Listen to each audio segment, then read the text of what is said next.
du rock'n'roll est un sentiment évanescent, aux contours changeants, identifiable à des signes mille fois reconnus. Alors qu'elle offre toujours un visage inattendu pour surprendre, provoquer, égarer. Nous sommes partis à sa découverte, avec les Londoniens d'aujourd'hui, la tête emplie de souvenirs d'une Angleterre pop.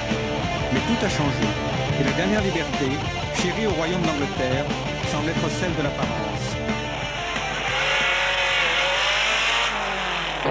I like punk rock and hardcore. Garage and house. Hip-hop, soul, techno, reggae, you name it. I like rave music. Rave. I like older rock and roll, the old rock and roll. Proper 50s music. I like riding around to that sort of stuff. So. We actually owe a lot of our culture to the rockers of England. Like things like Jerry Lee Lewis and Fats Domino, that sort of thing. Good old rock and roll. Hell's Angels movement, the Outcasts, Road Rats, they're all ex-Teds rockers. It's coming out of the late 60s, blending into a new phase. Bikes got better, bigger, and it's developed to what you see now in '93.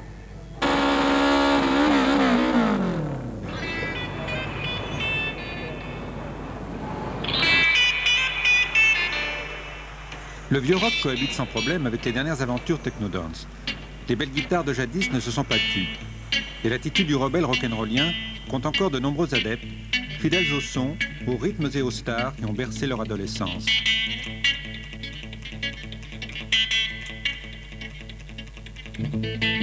Elvis Presley played a Martin D18, and it was just recently auctioned and fetched, I think, £120,000. Everybody talks about the Dire Straits album. This goes back to Robert Johnson, I suppose, the old blues guitars. Beatles played those. This is the reissue of the Gibson J160, and the Beatles used them all through from 1962 to '69. And especially when you listen to the Rubber Soul and Revolver album, you can hear them bashing away. Rock and roll has always been here. I think it comes to the front really when people are actually trying to make money out of it. So really, it's never died. It's something that will always be exploited and something which will always be important. It really depends how you define rock and roll, because I don't think you can. L'image du rocker reste difficile à capter et encore plus à construire. Aux avant-postes de la fabrication des mythes, on trouve des photographes comme Brian Griffin, héritiers d'une tradition qui, de David Bailey à Mondino, ont façonné les contours d'une époque à travers leurs portraits de stars. I really enjoyed working with Iggy Pop because I felt that he was a real rock musician. He seemed to really live the life of a rock and roll star. I think he had the image that I had in my mind of the Jimi Hendrixes, the Jim Morrisons, you know, those great martyrs and heroes that one has from my age group anyway. I quite like the sort of the schizophrenic, the craziness of Iggy Pop. And then I worked on Spike. Spike is another prime example of Elvis, in this case Elvis rather, had the idea and he just wanted me to put it together in a sense, to execute it for him. I think he wanted me to do it because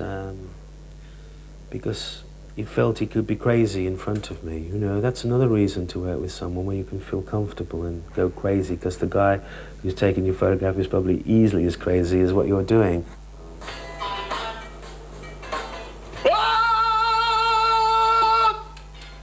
I think it's probably a question of semantics, but I would prefer to call it pop, because to me rock and roll means four boys with a guitar, and I don't think that's relevant anymore.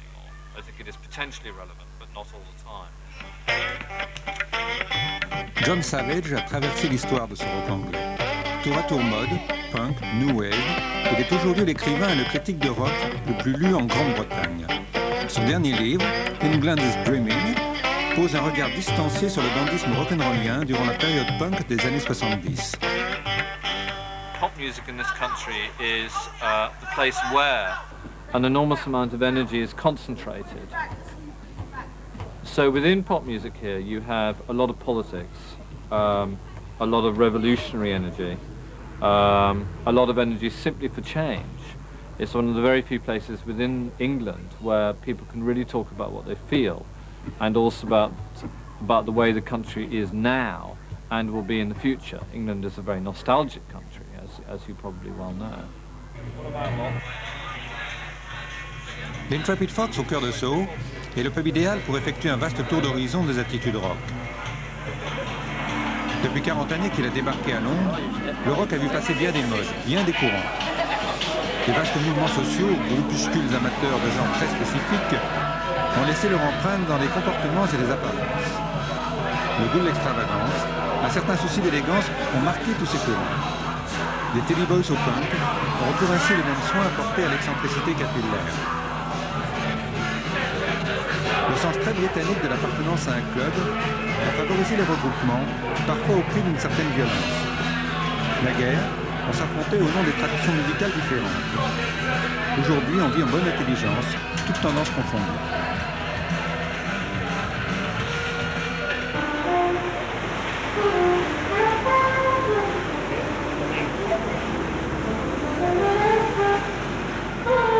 Don Netz se présente comme un sampling humain.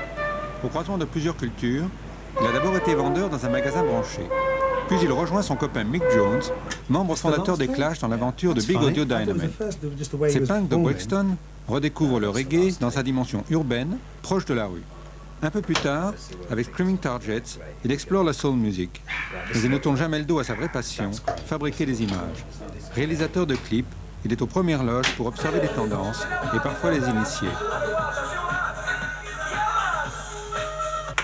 While I was running the shop Acme Attractions, the punk rock thing happened, which I found very interesting, obviously.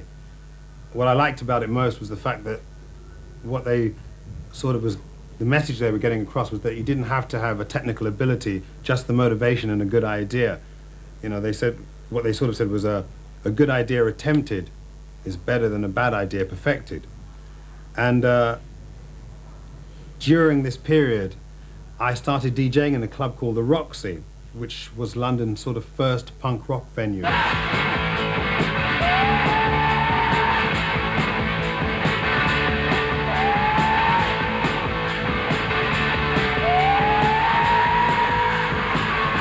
Yes, I was a punk for a while, in 1976 and 77, and I used to wear, I never wore safety pins, but I used to wear very skinny black leather trousers and pointy boots and paint-spattered shirts and little 60s mod suits, and it's incredibly exciting. Something like punk, it was very, very simple. It was really Stalinist, very Stalinist. And it was also very nihilistic, which is a great way to live your life when you're in your early 20s, but when you're my age, which is nearly 40, it doesn't work at all, does it? It's a bit pathetic, really.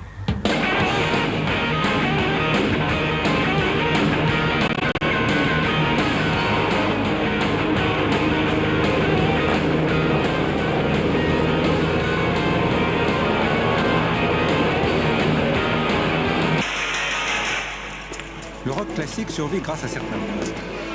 Beaucoup de grandes formations y sont nées, générant un courant, le pop rock, qui a souvent redonné de l'énergie à une musique menacée par la dispersion des genres. Pour le public, très mélangé, l'arrière-salle de ces pubs fournit l'occasion d'entendre de la musique pour le prix d'une bière au comptoir. Pour les groupes, c'est l'école de la scène, un moyen de payer le matériel, à défaut du loyer, et de rôder le répertoire en attendant de rencontrer l'hypothétique directeur d'une grande maison de disques.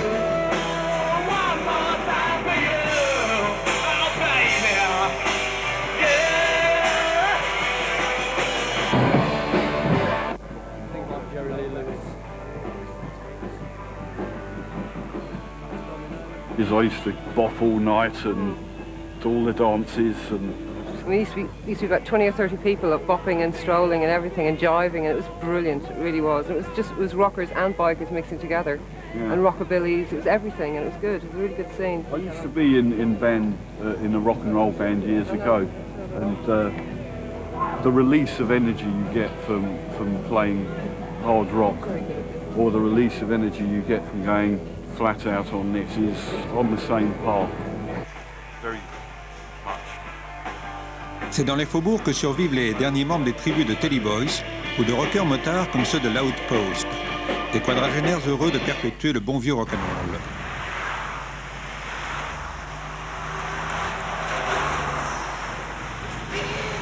C'est dans les faubourgs aussi que Paul Chan, restaurateur et chanteur, voue un véritable culte à Elvis Presley.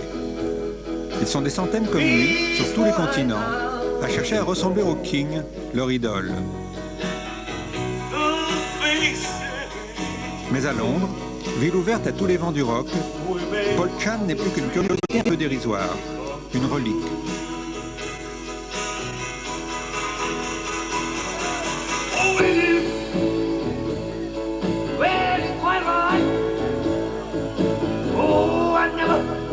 I've never been alone. Well, I know that life without you has been too lonely, too long.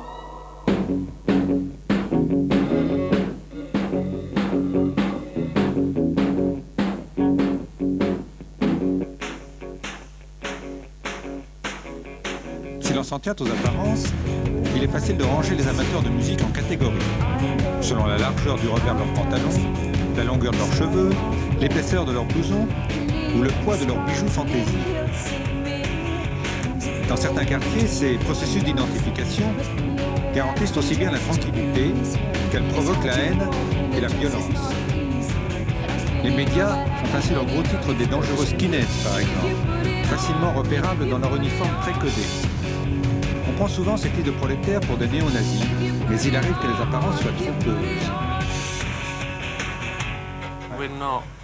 We're not actually skinheads. We dress like skinheads. We're do I have to say this? We're actually gay, and it's sort of a part of the gay scene is like sort of reappropriation of the skinhead look. So. I mean, that's why, and it's also a sort of fetish thing as well. I mean, we like the look. Fetish, not fascist. I mean, lots of people will say, oh, you know, I didn't want to talk to you because you look aggressive, or people will cross the road or won't get in the lift with us, or things like that. And that's very strange because I don't feel aggressive. But obviously people like relate to the style of hair and just avoid us. The same as pacifists wearing military uniform. You know, it's a way of diffusing the strength of the uniform. And so if you have a uniform that is recognized as being aggressive to you, the easiest thing is start wearing it. Then you get it confused. And this is something we often try to do with ID, is we try to confuse the uniform. It's why I said you don't always believe what you see. You have to go beyond what you see. Cette mosaïque des modes et des tendances constitue aussi un formidable tremplin pour les gens créatifs. Après avoir été directeur artistique de Vogue, Terry Jones est aujourd'hui plus près des gens de la rue. Il s'est fait le porte-parole de toute une génération avide d'indépendance et de liberté d'expression. Chaque mois, son magazine, ID, tiré à près de 200 000 exemplaires, observe et reflète la culture populaire. We're all influenced by the conditions we live in on how we dress. And so everyone is in the same boat. You know, if somebody has to wear a suit, and that's because the conditions of where they work, etc., or they have to wear a tie, this is part of a system. I think in this country we have a lot more freedom of attitude. If you wear something that's could be considered quite outrageous in France or in Italy or in Germany, people don't turn their heads and they don't victimize you for the way you look.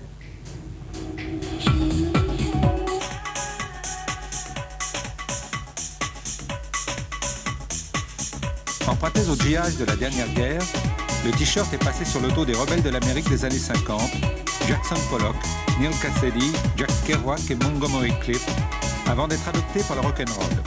Au passage, il a perdu sa virginité. On s'en sert désormais pour proclamer ses affinités ou ses engagements.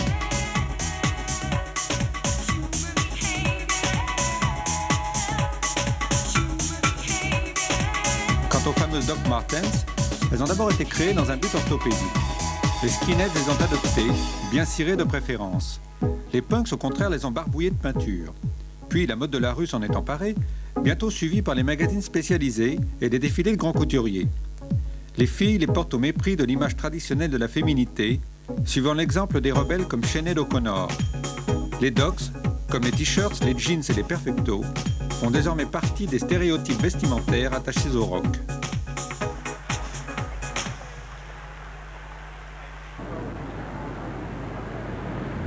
My hair is cut by Connor at 4th floor, which was in Time Out a few weeks ago, so they're very popular at the moment.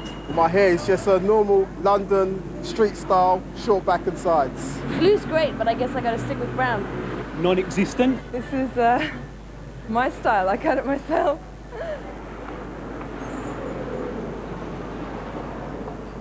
I'm a window dresser. I work in Virgin. I dress the windows. I also play in a band called Rosa Motor.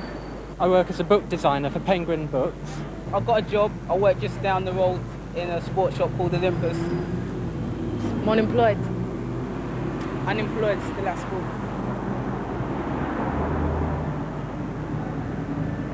And I just started to experiment with different styles. I've been into my wonderful plants here for at least 8 years now, and it's just come about that I happen to like my plants, and so I look like them, you see. So instead of having it all up in one go, I do it in spikes. So I tend to look like owner like plants. Here's another cactus man.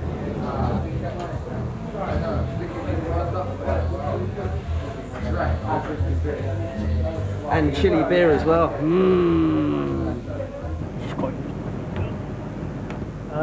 These I bought in 1991 from Stourbridge, where I live. And the day I bought these, I bought 5 pairs. Because at the time, I wouldn't wear shorts on stage because I was so conscious of my legs.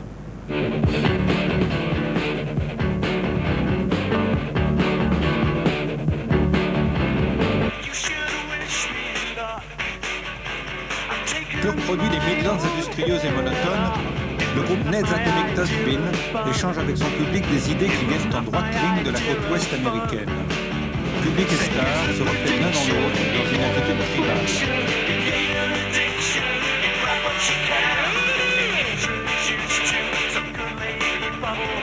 We probably feed from our audience as they feed from us as to what we wear.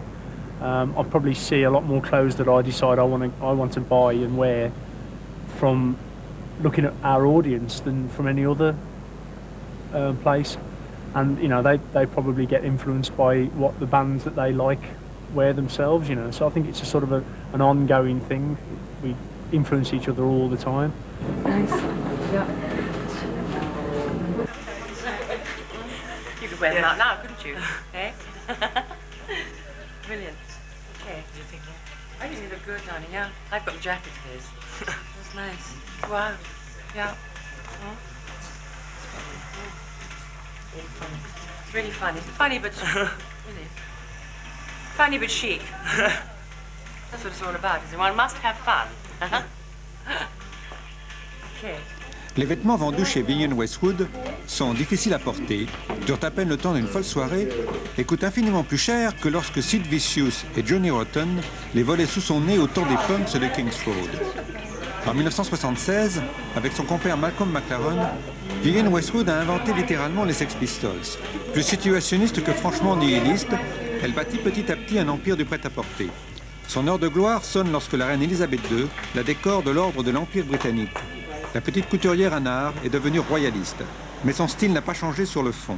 C'est toujours la même extravagance, le même souci de la provocation.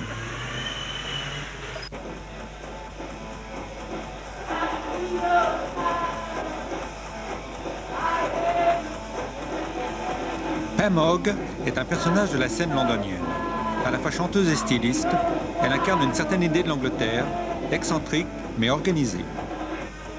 Sex is very important in my life. It's vital to me, So obviously it's got to come out, because everything I do honestly. It's not, I don't see something and think, oh, I want to do that. I do things that come from here, and sex is very important to me, so inevitably it comes out in all my clothes.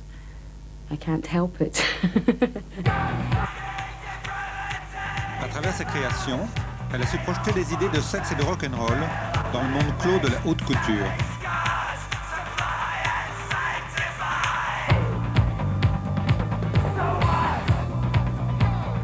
Some people look really great in clothes, and some people, they have it, they don't understand it enough, so they wear things that they're dictated to wear, and they follow like sheep.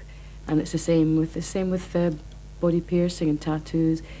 Some people do it really well, and it's when they've done it from something that they know is part of them that it's good. Some cultures that like bikers, etc., or seamen, if you took the forces, they would always try to perceive themselves to be more tough than another, and to have a tattoo was, that you actually endured some kind of pain. But then pain is a mental thing, and so it's to do with how it's perceived. If you get people into nipple piercing or other kind of scarring and things like that, there may be other reasons, it's kind of sexual, and I don't think it's always to do with social confrontation. Sometimes it's done very privately. A lot of the girls that worked on ID went through a stage of having tattoos in private parts. It was not done for showing how tough they were.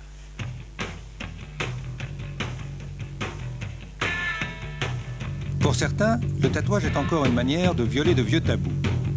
Il y a 40 ans, Elvis Presley était interdit de télévision à cause de son déhanchement, le premier signe de la rock'n'roll attitude.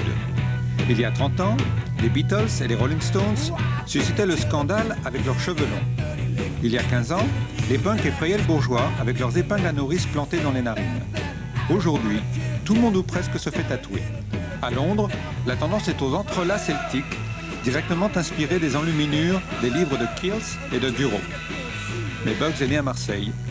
Débarqué à Londres il y a 10 ans, il vit de son talent de tatoueur dans le quartier populaire de Camden.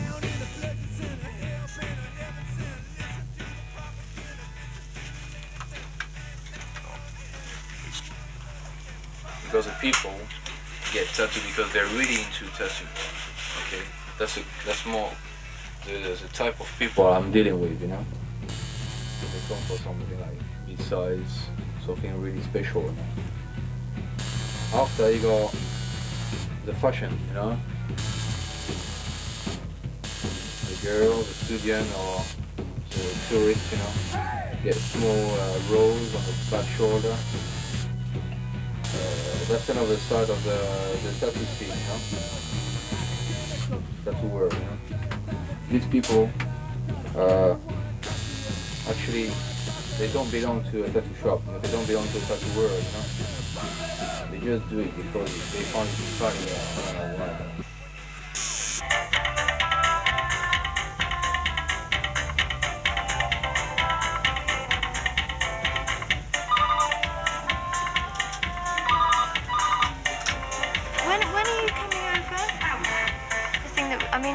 If you have any, is it only Marvel stuff?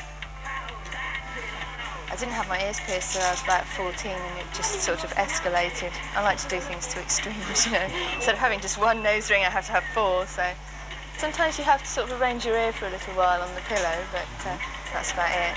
I'm never aware of it while I'm asleep.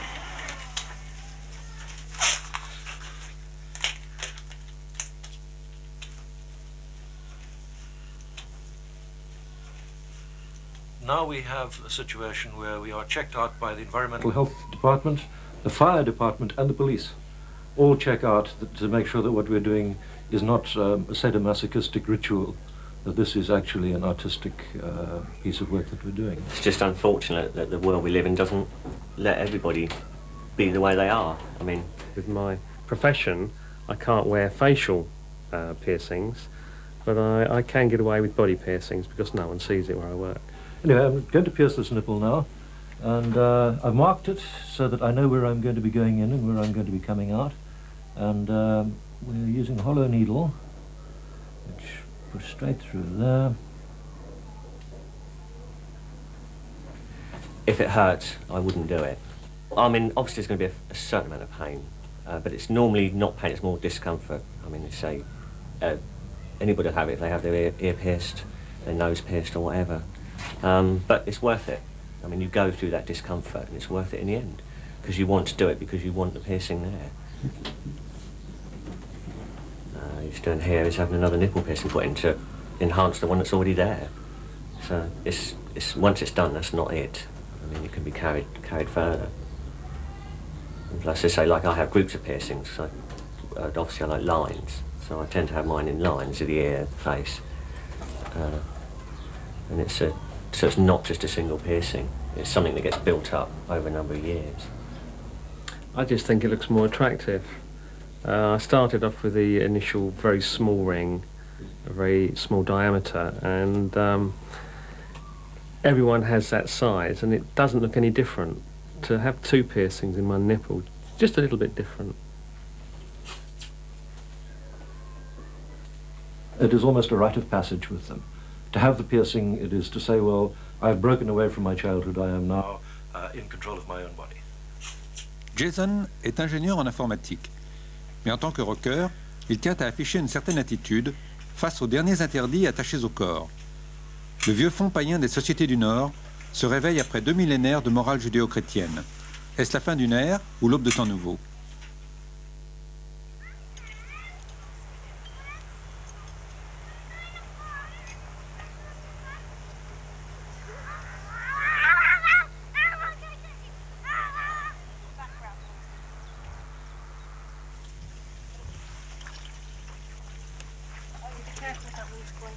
What most tribal peoples have found is the major resource is rubbish.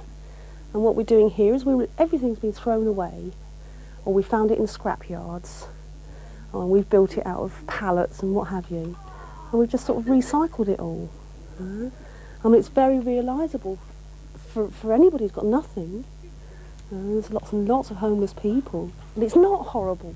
You don't have to have the latest in everything.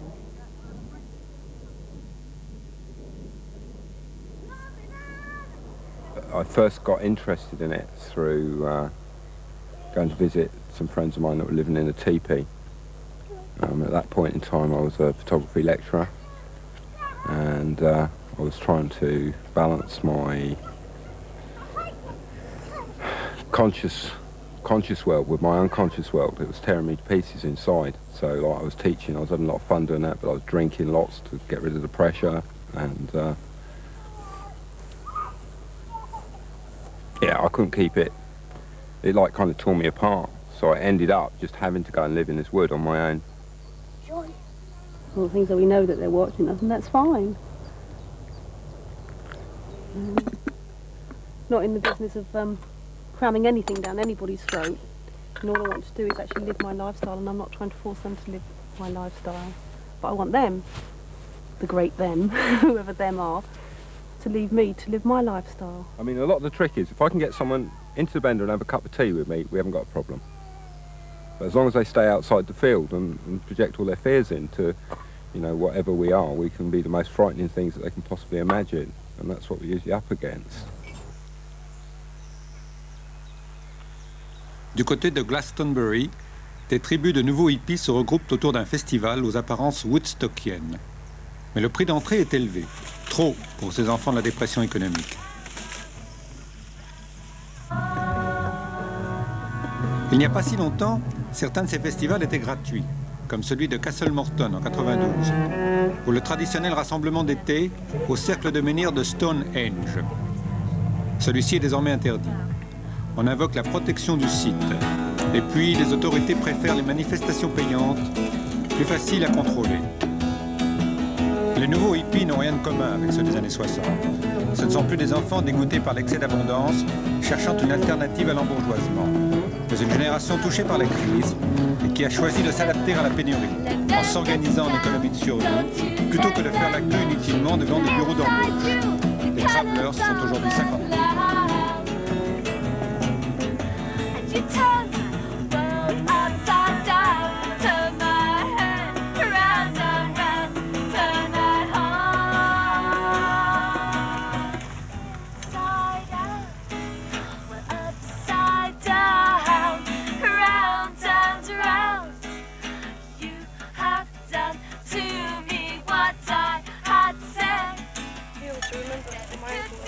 Les dongas, plus engagés que les autres travelers, évoquent les hippies radicaux des années 60 comme les diggers ou les hog farmers.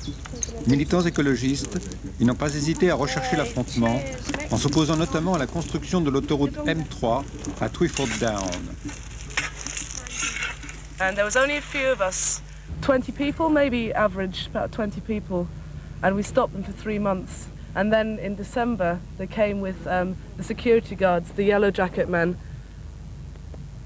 And when we stood in front of the machines, they'd pull us out of the way. And there was a big battle for 5 days. We fought hard, but we saw the land ripped apart. But we stayed together. We stayed together as a people, and we worked on the land. We live with it. We live in harmony with the seasons. We celebrate the earth goddess, la mer, la terre.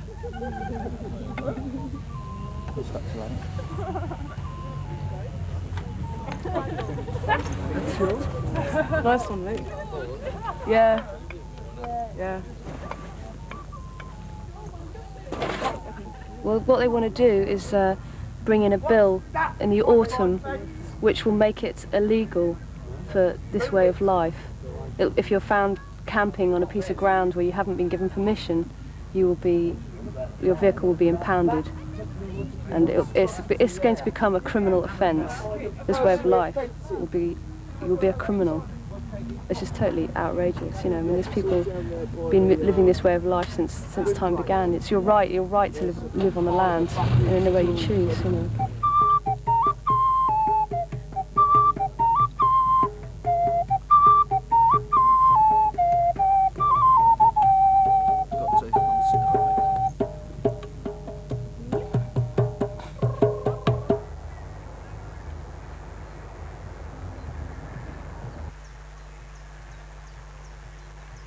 Travelers et ravers aiment la campagne, mais leur musique se fabrique à Londres.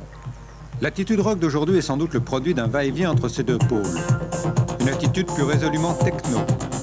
Depuis que les collages musicaux, les fameux samplings, triomphent dans les discothèques et les rave parties, les guitares électriques ne chantent plus autant dans certains studios, livrés à des ingénieurs un peu sorciers, des explorateurs de sons, des manipulateurs de données informatiques.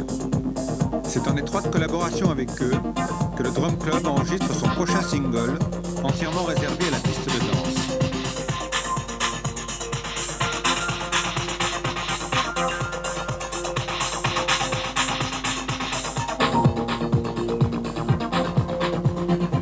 This comes a lot from reggae. That's, I think, one of the reasons why the dancing has become very big, particularly in London, because there's a tradition here of the reggae sound systems going right back to the 60s.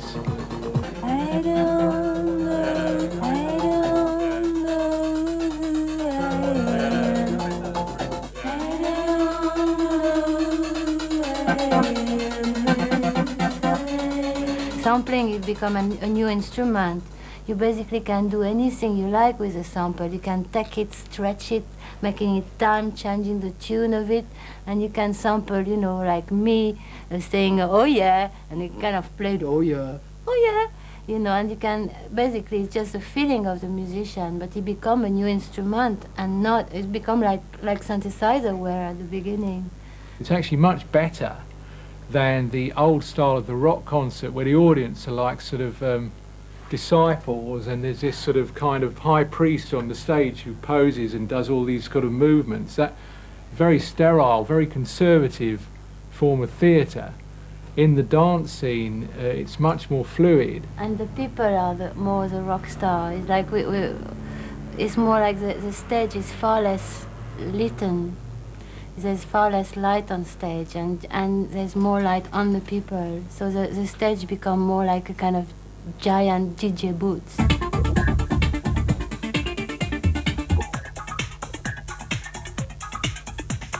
Le courant techno-dance est devenu le plus important parmi tous ceux qui agitent la pop musique anglaise du moment. Contrairement aux autres, il ne revendique ni appartenance sociale, ni conformisme vestimentaire. La piste de danse n'est plus alors qu'un vaste creuset où tout se rencontre et tout s'oublie dans le plaisir du corps retrouvé. Le nouveau rock'n'roll ne s'embarrasse pas de figures de danse compliquées, mais permet à chacun d'inventer ses pas et ses poses.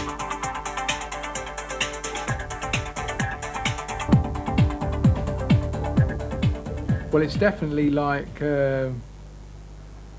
helped a rebirth of psychedelia. It's definitely the new psychedelic music, but it's still very different from the 60s. It's a different attitude. One thing about the dance music scene in the UK is that all the people, or most of all the people with crazy experimental ideas, have all found themselves drawn by magnetism to the dance scene, and that's one of the big attractions for us as well. You have a millennial situation now where you have all the youth styles since the war, really, all coming together at once in this great soup, and the sound of that soup is really techno, because with techno what you can do, you have a beat and you can put anything over it, and at the heart of techno is obviously with the Detroit techno and Kraftwerk is an internationalism. And there is a sense to which the exciting thing about techno is that it is potentially a global form of music.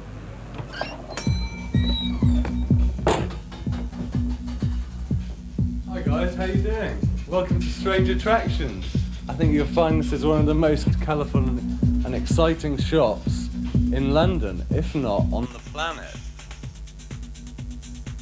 La techno est aussi à la recherche d'équivalents visuels. Au cœur de Notting Hill, le magasin Strange Attractions est un havre pour les cyberpunks, les chevaliers du New Age et les amateurs de house music. Les mathématiques du chaos et leurs images fractales sont l'expression visuelle de ce mouvement.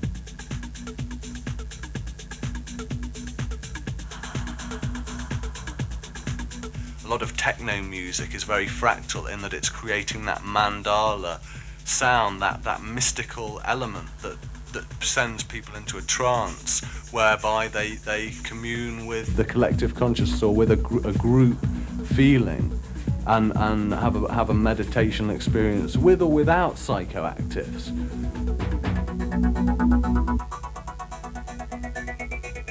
Les images fractales tirées des équations de Mandelbrot servent de support graphique au néo-psychédélisme.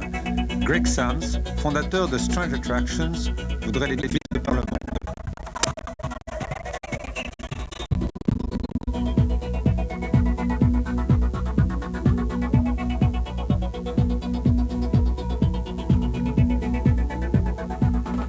Out of chaos theory, which is the sort of force behind fractals, there's a recognition that complex organizations and bodies, whether it's society or all the different things in this garden or the earth, very complex systems create an order and a stability of themselves. It's an innate principle in matter, whether you're looking at distant galaxies or tiny molecules, to organize themselves and create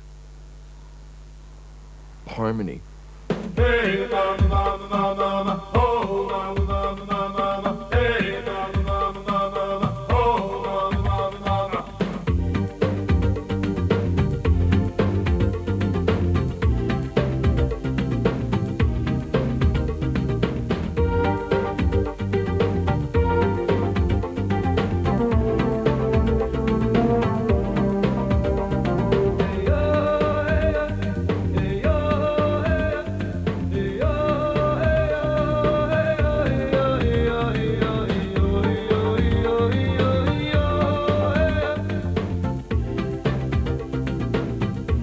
It's interesting to see the things that have turned me on growing up in London alongside other cultures still is a continuing theme for creativity, because a lot of the music and a lot of the visual ideas now sort of incorporate a lot of the things that are going on in the street, created by young black people, created by young Asian people, created by young Irish or whatever. All the races are sort of contributing to this creative, I almost said melting pot, and I really hate that term.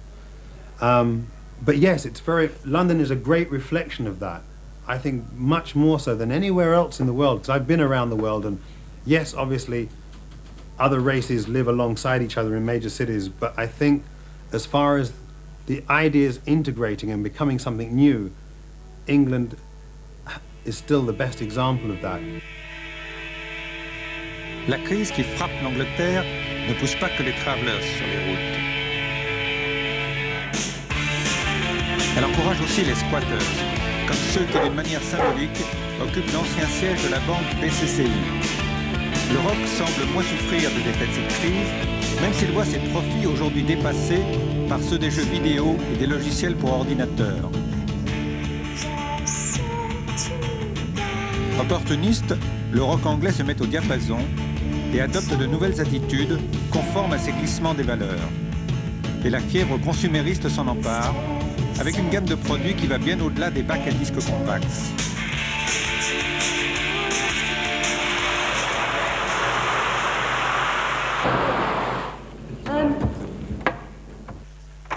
I'd like to suggest that we have a communal break at 7.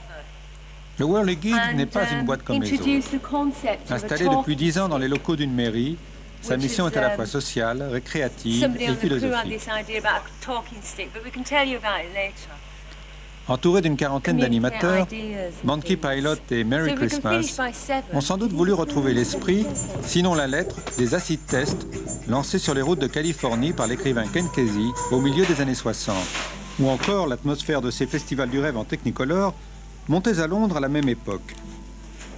On n'attend plus que le Pink Floyd pour ouvrir le bal.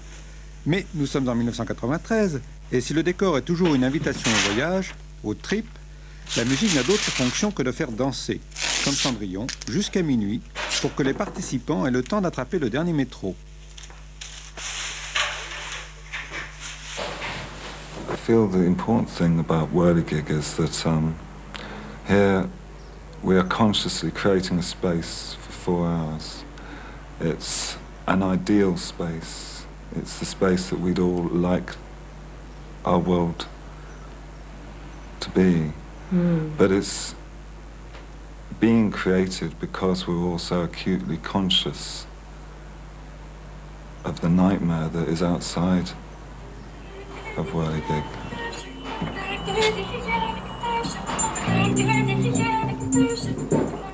As Whirligig's been growing, we've constantly had to be thinking about the crew and who we need next and what kind of people would be good for this. And we decided, I think, pretty early on that we definitely were interested in people who were kind, who'd be nice to other people, but who could make a contribution as well. We're artistic people, perhaps. And I suppose you could call a lot of them hippies, but you know, it's such an old-fashioned term, and they're much more than hippies.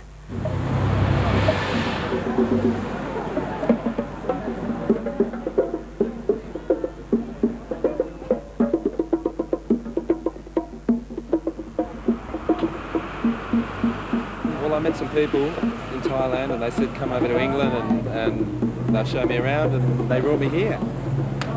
First time I came here I just really liked it, so I've come every week since. That was about 2 years ago. I come every week. It's brilliant. It's very ethnic orientated, it's very global in its sort of like vision of what music is. Really, it's not like one type, it's not techno just, and it's not just trance, it's everything. You get salsa here, you get techno here, you get trance, everything, and it's a good mix of music.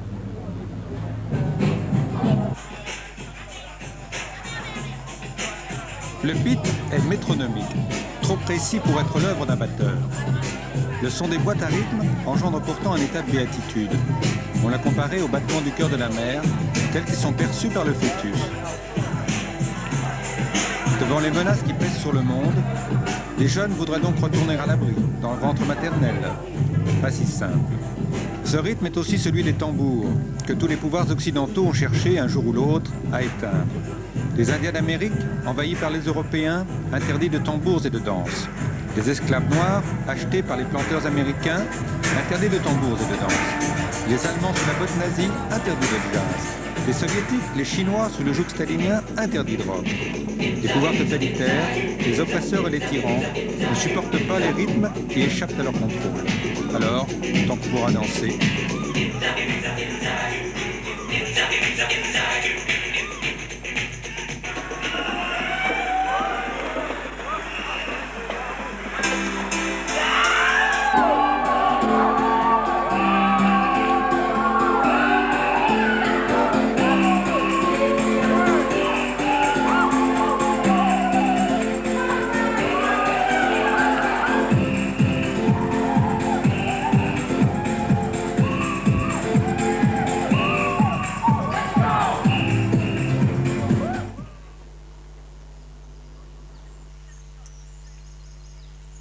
d'artistes multimédia, World Without Walls se trouve naturellement réunis autour d'un projet musical. En Angleterre, c'est souvent le vecteur privilégié pour véhiculer des idées, exprimées autrement par le théâtre ou la création vidéo. There's a great danger, I think, when you get a new social force, which is what's happening with Iran music and come out of rave and all the rest of it, that it becomes just another us and them. It becomes either you're part of us or you're against us. Either you wear the right clothes or you don't. Either you say the right words and you have the right phrases, or you're not cool, you're not right. Tribes that people talk about aren't real tribes. They're just particular trends in fashion or particular music you're into at the time, you know. But what is common when people say tribal, they're really harking back, I think, to the rhythms and the approach to dance and so on that's shared by indigenous people, by our own ancestors. And a sense of community as well. And a sense of community. The need for identity, yeah. But I think the challenge now is much bigger than that. We have to find out who we are in relation to others, not in opposition to others. We have to have the confidence in who we are to be able to say, well, this is me and you can be who you are, without putting a wall between us. And then people are ready to party then, ready to communicate with each other. There's just this wonderful sense of people communicating with World each Without other. Walls tries to do that, to give a perspective on what needs to change by also emphasising how incredible it is to be alive and bringing people back to the simple fact of their aliveness, and that it's a miracle and that we don't really know what the hell's going on that level. And if we can get anywhere near an appreciation of that, then from that comes a sort of desire to find solutions.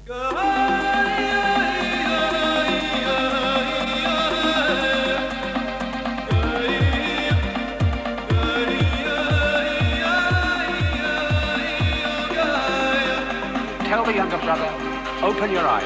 Water, sun, earth and sky, feed our spirits, make us one. Great Mother gave us what we needed to live. Water, sun, earth and sky, feed our spirits, make us one.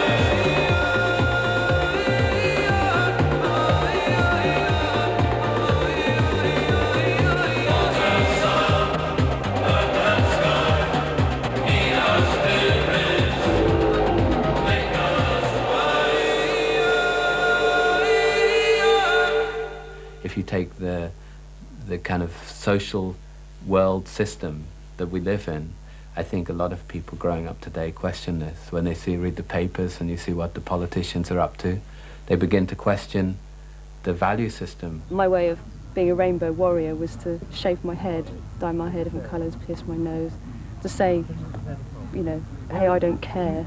It's like coming out, if you like. Yeah, there was a period in my life when the way that black people got by in this country was by trying to be the same.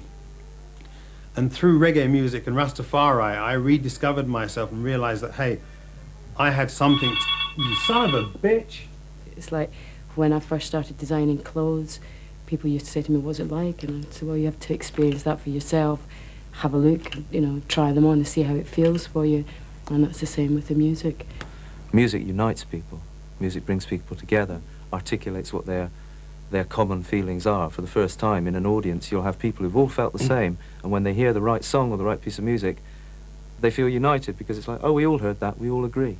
Yeah, there has to be ways that people can live their lives creatively and have fun, and value each other, value people.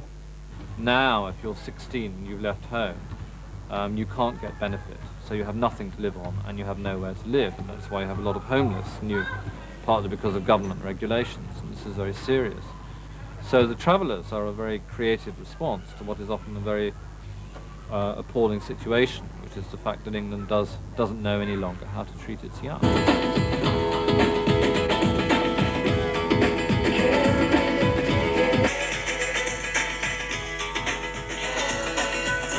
Que reste-t-il du rock à Londres aujourd'hui? La bonne vieille pop a donc rejoint le magasin des souvenirs. Pourtant, le cœur de la ville bat toujours au rythme de la musique. Elle compte d'ailleurs beaucoup dans l'économie de la Grande-Bretagne. Ce qu'il faut bien encore appeler la rock culture est source de profit. L'Angleterre négocie ses artistes, ses disques, ses vêtements branchés, bref, toute une imagerie qui finit par peser lourd en devises. Mais il ne faut pas oublier qu'au même moment, le pouvoir conservateur réprime durement les comportements déviants, comme ceux des nouveaux hippies et des travelers. La société anglaise bouge, le rythme change, soutenu par les progrès de l'informatique. Mais sur le fond, la rock'n'roll attitude conserve jalousement son indépendance et son arrogance face au monde robotisé. Elle est encore prête à surprendre et à manifester son esprit de rébellion juvénile.